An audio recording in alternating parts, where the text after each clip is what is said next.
What is a cult? एक cult होता क्या है? तुमने वो वर्ड ज़्यादातर मूवीज़ में सुना होगा। आसान भाषा में समझाओ तो एक कल्ट बेसिकली वो ग्रुप होता है जो कि एक बहुत ही स्ट्रेंज फिगर को या फिर ऐसे गॉड को मानते हैं जिसके बारे में नॉर्मल पीपल नहीं जानते होंगे, और उनके एक अलग ही सेट ऑफ रूल्स होता है। सिंपल वे में बताओ तो इमेजिन करो कि एक ग्रुप है और वो ग्रुप एक ऐसे गॉड को फॉलो कर रहे हैं जिसके बारे में नॉर्मली लोगों को नहीं पता, और वो उनको फॉलो कर रहे हैं, और उनके एक अलग ही तरीका है अपने गॉड को वर्शिप करने का, अपने गॉड को फॉलो करने का। और इन सब कल्ट का एक ग्रुप लीडर होता है जो कि बहुत ज़्यादा पागल होता है, और इसी ग्रुप लीडर्स के अराउंड एक कल्ट क्रिएट होता है। नाउ अभी तक मैंने तुम्हें जितना भी इंफॉर्मेशन दिया है, इसको सुन के तुम्हें लग सकता है कि इट्स ओके, क्योंकि तुमने भी कभी ना कभी ऐसी कोई ग्रुप को देखा है जो कि एक ही फिगर को फॉलो करता है, एंड इट्स ओके, क्योंकि इनसे हमें कोई ज़्यादा फ़र्क नहीं पड़ता। लेकिन इस वीडियो में मैं तुम्हें ऐसे ऐसे कल्ट्स के बारे में बताऊंगा जिसको सुनकर तुम्हें लगेगा कि ऐसे भी लोग हो सकते हैं, और उनके कारनामे ऐसे हॉरिफाइंग थे कि तुम सोच भी नहीं पाओगे।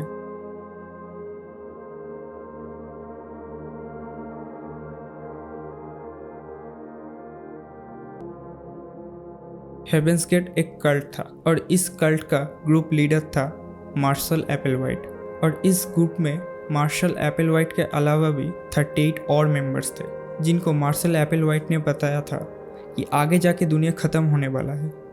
मैं तुम्हें रास्ता दिखाता हूँ कि तुम कैसे इस पूरे डिस्ट्रक्शन से, पूरे डिज़ास्टर से बच सको।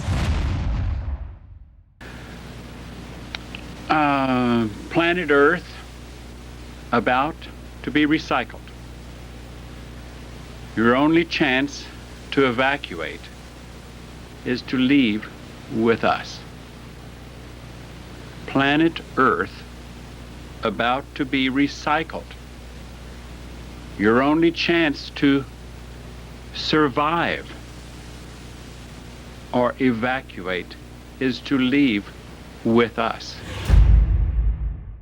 कहानियाँ सुना सुना के मार्शल ने अपने ग्रुप में 38 मेंबर्स को शामिल कर लिया था। हमारी जो सोल है, जो आत्मा है, वो एक वेसल के अंदर ट्रैप्ड है जो कि हमारा बॉडी है। हमारी आत्मा हमारी बॉडी के अंदर ट्रैप्ड है, और इस वेसल से हमारे सोल को बाहर निकालने का एक ही तरीका है जो कि मार्शल एपलवाइट को पता है। ऐसे बहुत सारे कहानियाँ सुना सुना के मार्शल ने अपने ग्रुप मेंबर्स को कन्विंस कर लिया था कि दुनिया ख़त्म होने वाला है, और आगे जाके उन्हें एक रिचुअल्स करने पड़ेगा जिससे उनके बॉडी से उनके सोल बाहर आएगी और वो एक हायर फॉर्म अचीव करेगी। अभी वो जो ह्यूमन है, रिचुअल्स के बाद वो एक हायर फॉर्म में चली जाएगी, जो फॉर्म ह्यूमन से बहुत ज़्यादा हायर फॉर्म है। आगे जाके एक दिन मार्शल एपलवाइट ने अपने ग्रुप मेंबर्स को बताता है कि अब हमें फाइनल रिचुअल्स करना पड़ेगा जिससे उनके सोल उस वेसल से बाहर आएगा, और वो जो प्रोसेस था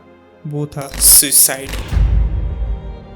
एक दिन टाउन के शेरिफ के पास एक न्यूज़ आता है कि एक ही घर में 38 मेंबर्स मास सुसाइड कर लेता है विथ मार्शल एपलवाइट, क्योंकि वो लोग ये विश्वास कर रहे थे कि इस सुसाइड को करने से they will get a higher form which is much much higher than human forms. जब ये न्यूज़ मिली तो तब इन्वेस्टिगेशन करने से पता चलता है कि अंदर सारे लोग अपने अपने बेड में लेटे हुए थे, और सभी ने एक ही कपड़ा पहना हुआ था, और सारे बॉडीज़ के ऊपर एक पर्पल कलर का कपड़ा था।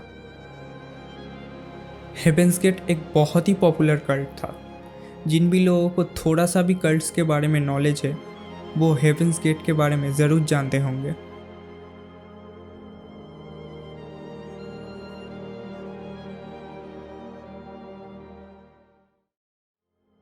नाइनटीन 1968 पे डेविड बर्ग ने अपना ये कल्ट फॉर्म किया था जिसको वो नाम दिया था टीन फॉर क्राइस्ट, जिसमें वो घर से भागे हुए बच्चे या फिर हिपीस को ग्रुप में शामिल कर लेता था। बाद में जाके वो इस ग्रुप का नाम चेंज करके चिल्ड्रन ऑफ गॉड रख दिया था, और आगे जाके ये ग्रुप इतना पॉपुलर हुआ था कि एक टाइम पर इस ग्रुप पे करीब 15,000 मेंबर हो गए थे। डेविड बर्ग ये मानते थे कि आगे जाके दुनिया ख़त्म होने वाला है, इसीलिए ये कोई पॉइंट नहीं बनता कि उसके ग्रुप के मेंबर्स जाके जॉब्स करें या फिर उसके बच्चे स्कूल में जाए, क्योंकि आगे जाके दुनिया ख़त्म होने वाला है। इसीलिए ये सारी चीज़ उसके पास पॉइंटलेस लगता था। और उसके लाइफ का एक स्ट्रिक्ट रूल था जो कि है लव एवरीवन।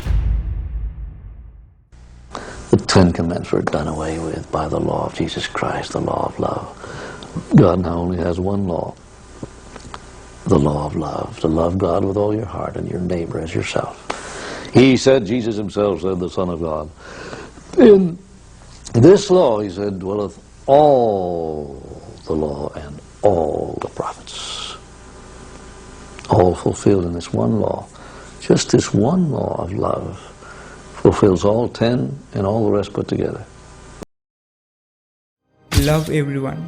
वैसे तो ये स्टेटमेंट सुनने में काफ़ी ज़्यादा अच्छा लगता है, लेकिन डेविड बर्ग ने जो काम किया था उसके बाद ये स्टेटमेंट काफ़ी ज़्यादा क्रीपी लगने लगता है। डेविड गॉड के कॉन्सेप्ट को लव के कॉन्सेप्ट के साथ कनेक्ट करता था और लव के कॉन्सेप्ट को सेक्स के साथ। डेविड सेक्स से बहुत ज़्यादा ऑब्सेस थे।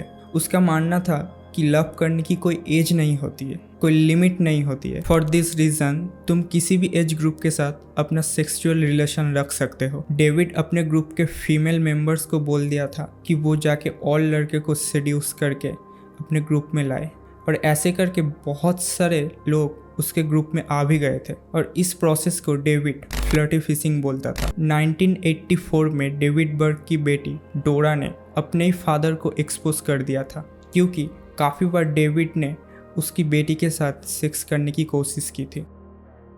नाउ अब आता है इस कल्ट का सबसे इंटरेस्टिंग पार्ट। तुमने 2019 में आया जोकर मूवी तो ज़रूर देखा होगा, और उस मूवी में जोकर के कैरेक्टर में जो एक्टर था वॉकिंग फिनिक्स, वो खुद इस कल्ट में पैदा हुए थे। लेकिन जब वो 3 साल के थे तब उनके पेरेंट्स इस कल्ट को छोड़ देता है, क्योंकि वो समझ चुके थे कि आगे जाके इस कल्ट में इलीगल एक्टिविटी बहुत ज़्यादा बढ़ चुकी है। पहले उसका सरनेम बॉटम था और कल्ट को छोड़ने के बाद वो उसे चेंज करके फिनिक्स कर देता है।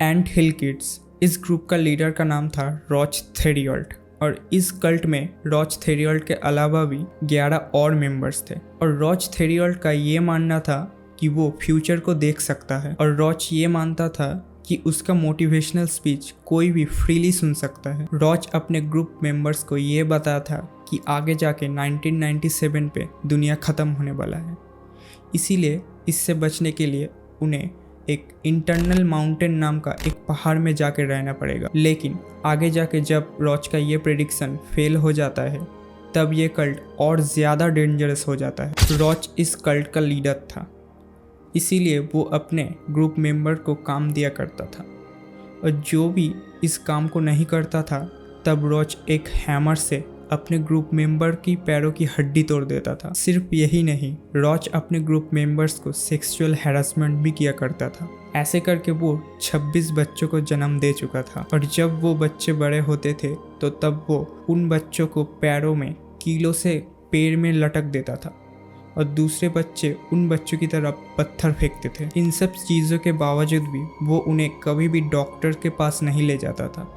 इंस्टेड वो उनका खुद ही सर्जरी किया करता था। 1989 पे जब वो अपने ही मेंबर की पेट की सर्जरी के दौरान उसके पेट का पूरा इंटेस्टाइन ही बाहर आ गया था, और वो बाद में उसे सील देता है, जिसके कारण अगले दिन ही वो मारा जाता है। बाद में गैब्रियल नाम का एक मेंबर इन सब चीज़ों से तंग आके पुलिस के पास जाके सब कुछ बता देता है, जिसके बाद रॉच को पुलिस पकड़ लेता है और उसका लाइफ टाइम जेल हो जाता है। लेकिन 2011 में रॉच के सेलमेट एक चाकू लेकर रॉच के गर्दन में घुसा देता है, और बाद में वो उस चाकू को उसी पुलिस स्टेशन के गार्ड को दे के बोलता है, that piece of seat is down on the range, here's the knife I sliced him up.